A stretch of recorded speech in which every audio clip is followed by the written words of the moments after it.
பிரணவத்தின் பொருளாக தோன்றி தேவர்களின் குலம் காத்த முருகப்பெருமானை போற்றி வணங்கிய மகான்களில் முக்கியமானவர் பாம்பன் சுவாமிகள். முருகப்பெருமானை நேரில் பார்த்த மகான். முருக பக்தியை அனைவருக்கும் தெரியப்படுத்தும் வகையில் 6000த்திற்கும் மேற்பட்ட செய்யுள்களை இயற்றியவர் பாம்பன் சுவாமிகள். இவர் 1840களில் ராமேஸ்வரம் அருகில் இருக்கும் பாம்பன் பகுதியில் பிறந்தவர். இவருடைய தாய் தந்தை இவருக்கு வைத்த பெயர் அப்பாவு.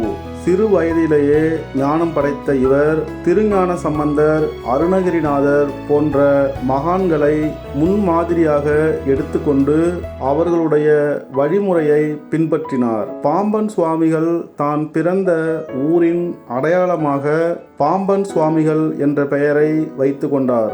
முருகப்பெருமானை தன் தவத்தால் நேரில்